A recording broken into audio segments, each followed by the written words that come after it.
안녕하세요. 홍석호 교수입니다. 오늘은 그 섹션 4의 개발 비용 산정 부분을 보겠습니다. 자, 이제 개발 비용을 산정하는 부분인데요. 소프트웨어 개발에 필요한 비용을 예측하는 것은 매우 어려운 일이며 예측이 어긋나는 경우도 많이 있습니다. 실제로 매우 어려운 일입니다. 이게 왜냐하면 사람이 하는 일이고 그 다음에 요구사항의 변화들이 꽤 많이 있기 때문에 어려운 일이고요. 예를 들어서 TV나 냉장고 같은 전자제품의 생산 비용을 예측하는 것은 소프트웨어 개발 비용을 예측하는 것보다는 조금은 정확하게 그리고 조금은 덜 복잡하게 할 수도 있습니다. 왜냐하면 전자제품은 생산 제품의 형상이 명확하고, 그러니까 일단은 텐저블하게 우리가 볼 수가 있는 거죠. 형상이 명확하고 생산에 투입되는 자재나 이런 게 정해져 있어 가지고 가격도 알 수가 있기 때문입니다. 그래서 제조 원가를 어느 정도 정확하게 계산할 수 있는 부분이 있고요. 건물을 지을 때에도 자재와 인건비 등을 비교적 정확히 예측할 수가 있습니다. 자재비와 인건비가 계산되면 평당 가격이 나오고, 평당 가격에 평수를 곱하면 전체 비용이 나옵니다. 반면에 소프트웨어 개발은 가전제품 생산이나 건축 공사와는 달리 사람, 그러니까 개발자가 중심이 되고 사람에 매우 의존적입니다. 그러니까 개발에 참여하는 인력의 능력에 따라 차이가 매우 크죠. 실제로 이 부분이 상당히 중요한 부분인데요. 개발 인력을 어떤 인력들을 쓰느냐에 따라 가지고 소프트웨어 개발의 그러한 이제 비용적인 부분은 많이 좌지우지가 됩니다. 초급 기술자인지 그리고 고급 기술자인지에 따라 한 달 작업량을 열흘 만에 마칠 수 있고 혹은 그 반대가 될 수도 있습니다. 즉 개발자의 능력이 개발 기간과 품질에 영향을 줍니다. 전자제품이나 자동차는 생산 라인에 투입되는 인력의 수준이 제조 시간이나 생산품의 품질에 큰 영향을 미치지 않습니다. 큰 영향을 미치지 않는 건 아니고요. 어느 정도 미치긴 하지만 실제로 소프트웨어보다는 덜하다는 얘기죠. 근데 소프트웨어는 실제로 제가 경험한 상황을 보면은 이거는 뭐 다른 분은 다르게 경험할 수도 있는데요. 제가 이제 한 2, 30년 소프트웨어 업계에 있으면서 경험한 상황을 보면은 대부분이 이제 초급, 중급, 고급이 있으면은 보통 한 경험이 한 3, 4년 이상 되면 중급이 되거든요. 그리고 한 보통 대기업이 대리 과장 정도인데요. 과장 이제 조금 연차가 넘으면 고급이 되는데요. 그러니까 가장 프로젝트에서 선호하는 사람들은 대리급입니다.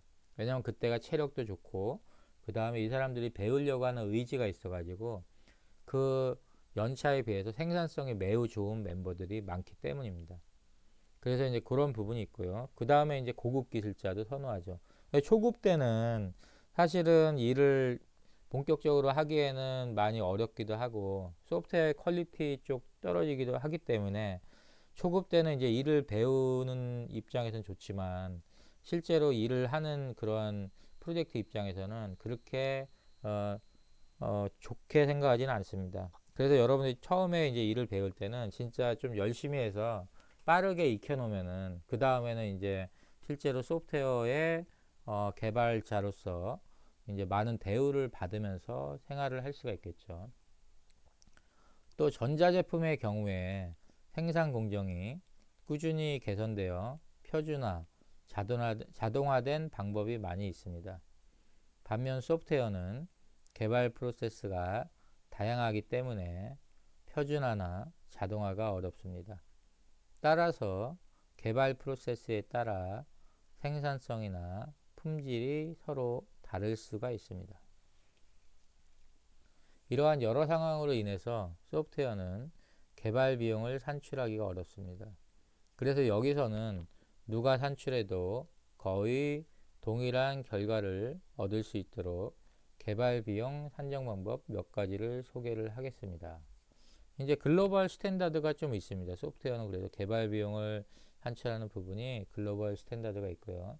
그 전에 먼저 개발 비용을 정확히 산정하기 위해서 소프트웨어 개발 비용에 영향을 주는 주요 요소를 간단하게 살펴보겠습니다. 자, 이제 개발 비용에 영향을 주는 요소들을 좀 보겠는데요. 자,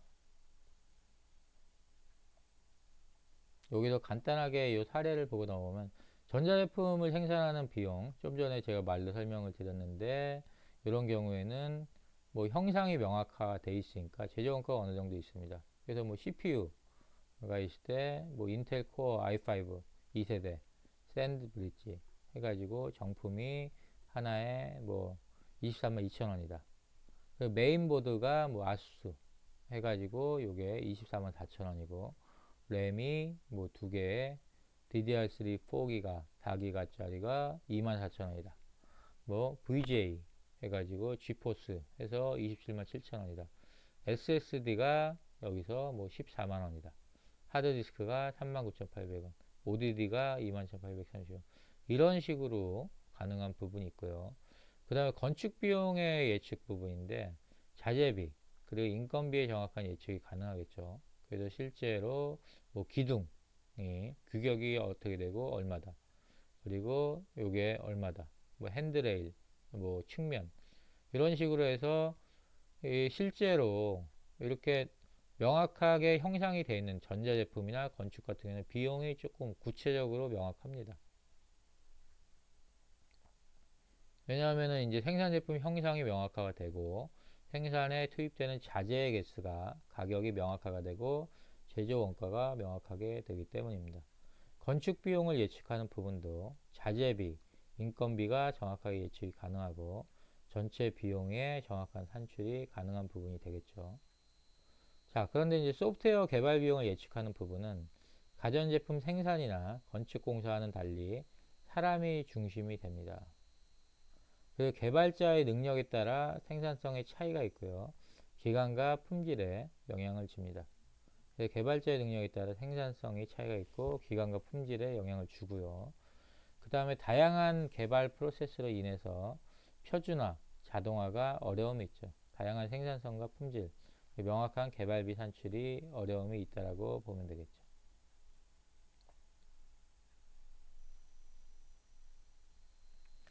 자, 다음에는 소프트웨어 이제 개발 비용에 영향을 주는 요소인데요. 사실 이제 이 부분은 인력하고 일을 해봐야지 제일 아는 거고 그 다음에 이제 한 조직에 오래 있다 보면은 일을 잘하는 사람들이 이렇게 소문이 많이 납니다. 잘하는 사람하고 하면은 소프트웨어 프로젝트는 너무나 좋은 부분이 많이 있죠. 그래서 이제 프로그램 자질인데 초급 프로그래머와 고급 프로그래머의 생산성의 차이가 크다. 그래서 초급하고 고급은 생산성 차이가 큰데요. 실제로 이제 제일 좋은 케이스는 중급 프로그래머가 아주 잘하는 사람이라서 우리나라는 이제 연차 중심으로 이게 좀 안 좋지만 연차 중심으로 실제로 이러한 이제 급수를 가르다 보니까 좀 애매한데요. 중급의 그 이제 비용을 들이는 프로그래머가 생산성이 고급 만큼 잘하면은 그런 경우에는 너무나 괜찮은 부분이죠. 그래서 이제 그러한 생산성이 좋은 프로그래머, 퀄리티도 좋고 그런 사람들이 한번 소문이 나면 그런 사람들을 너무나 선호하게 됩니다. 그리고 프로그램의 자질이 개발 비용에 영향을 주는 부분이 되겠습니다. 그 다음에 이제 소프트웨어의 복잡도인데요. 이 부분들은 이제 이런 식으로 좀 보고 있습니다. 브룩스라고 이제 소프트웨어 공학자가 있는데요. 브룩스의 법칙에 따르면은 어플리케이션을 개발하는 것보다 유틸리티를 개발하는 것이 어렵고 3배가 어렵대요.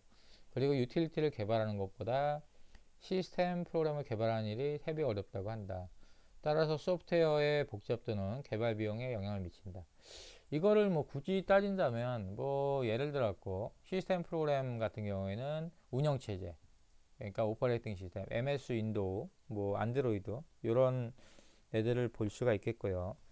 그 다음에 유틸리티라고 하면은 어떻게 보면은 패키지 소프트웨어나 뭐 예를 들었고 우리가 유틸리티라고 하면은 윈도우 상에서 들어가는 뭐 MS 오피스 이런 종류 그러니까 이거는 워드 프로그램이긴 한데 조금 더 유틸리티다. 유틸리티 프로그램이면은 과거에 뭐 예를 들어 대표적인 게 뭐 노턴 유틸리티라고 해가지고 실제로 이제 보안 프로그램들 뭐 그런 형태들, 그러니까는 운영체제 향해서 실제로 되게 이제 보편적으로 많이 쓰이는 프로그램이라고 보면 될 것 같아요.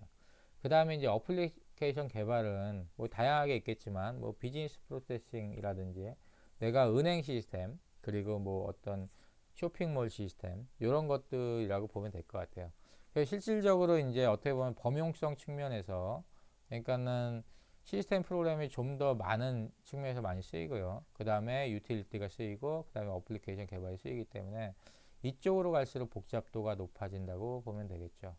그래서 복잡도가 높아질수록 이제 소프트웨어 복잡도가 높아진다는 거는 결국에는 개발하기가 좀 어렵다는 얘기인데, 그럴 개발하기가 어려운 형태의 로직들이 많은 경우에는 고급의 프로그래머들을 많이 써야 되기 때문에 개발 비용에 영향을 많이 미친다고 보면 될 겁니다. 자, 다음에는 이제 소프트웨어의 크기인데요. 이제 소프트웨어 크기는 개발하려는 소프트웨어의 규모가 크면 개발 인력과 개발 기간도 늘고 복잡도도 더 커질 것이다. 이건 맞는 얘기죠. 그래서 소프트웨어 규모도 비용 증가에 영향을 많이 주는데요. 실제로 이제 소프트웨어의 사이즈가 커지면은 참여 인력이 증가가 되고요. 그 다음에 개발 기간이 길어지고 복잡도가 커지는데요.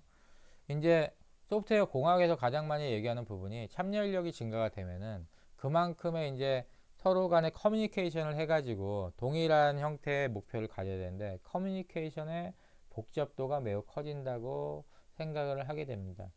그래서 제가 이제 2002년도에 미국의 이제 소프트웨어 공학에서 가장 유명한 학교인 카네기 멜론 대학교 그쪽 가서 이제 연수를 받을 때 그쪽의 모든 소프트웨어 엔지니어들, 그 소프트웨어 공학자들이 얘기한 부분들은 실제로 소프트웨어의 품질은 커뮤니케이션 매니지먼트, 그러니까 소프트웨어의 그 이제 소프트웨어 프로그래머들의 커뮤니케이션이 얼마나 잘 되느냐에 좌지우지가 되는데, 그러기 때문에 그 당시에 얘기할 때는 소프트웨어 공학에서 가장 중요한 요소는 커뮤니케이션이다라고 얘기를 많이 했습니다. 그래서 이제 그런 얘기들이 많이 있고요.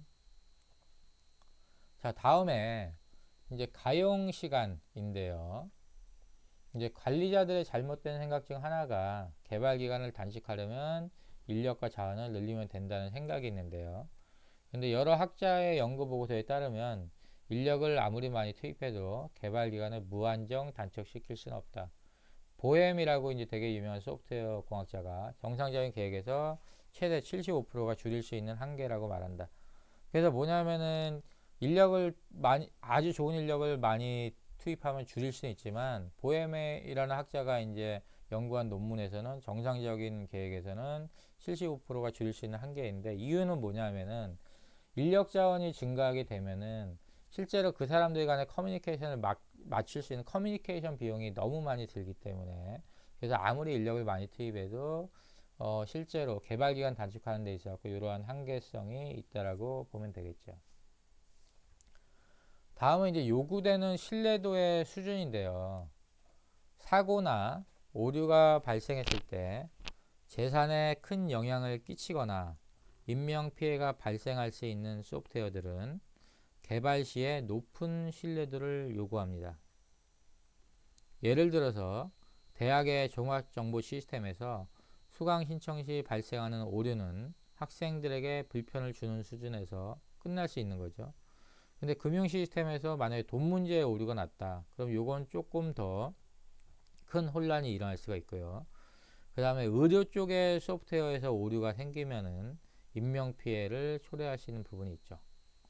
그리고 이제 만약에 국방 소프트웨어, 미사일 같은 데서 소프트웨어 오류로 표적을 못 맞추고 엉뚱한 곳으로 날아가면은 막대한 문제가 생기겠죠. 그래서 이제 비용 손실이 생기고 전쟁 승패를 뒤바꿀 수도 있는데, 가끔 가다가 뭐 예를 들어서 민가를 폭격했다 이러한 것들이 나오는 뉴스들을 보면은 실제로 그게 어떤 뭐 인위적 조작의 오류일 수도 있지만 소프트웨어에 만약에 우리가 소프트웨어적인 그러한 이제 퀄리티 컨트롤이 안 됐을 때 나올 수 있는 오류가 될 수도 있겠죠.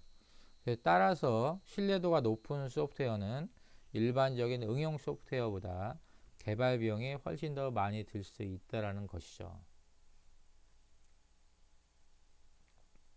다음에 이제 기술 수준인데요.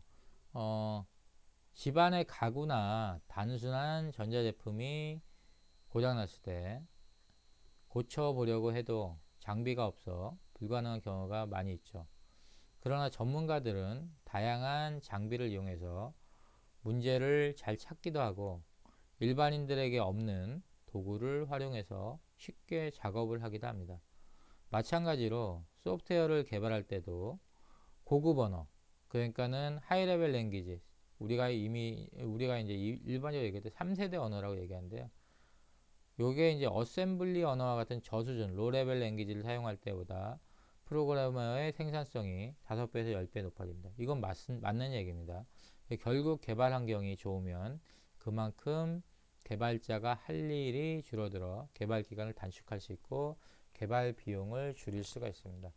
고급 언어를 사용하는 부분들이 어셈블리와 같은 저급 언어를 사용하는 것보다 5에서 10배의 생산성이 증가가 되겠죠. 그래서 뭐 예를 들어 고급 언어의 예는 여러분도 잘 알겠지만 뭐 일반적으로 뭐 C 그리고 C++ 그리고 이제 요즘에 대부분 어플리케이션 프로그램에서 많이 쓰는 자바 그리고 파이썬 이런 것들이 있겠죠. 그리고 그 외에 많이 있지만 그리고 이제 과거에 그리고 지금도 이제 금융권에 미국 금융권에서 강자로 남아있는 코볼 있죠. 그리고 과거에 그 실제로 이제 과학기술용 언어의 강자인 포트라는 언어 이렇게 되어 있고요. 저급 언어는 이제 저급 언어라기보다는 로레벨 랭귀지라고 하는데 기계어에 가까운 건데요.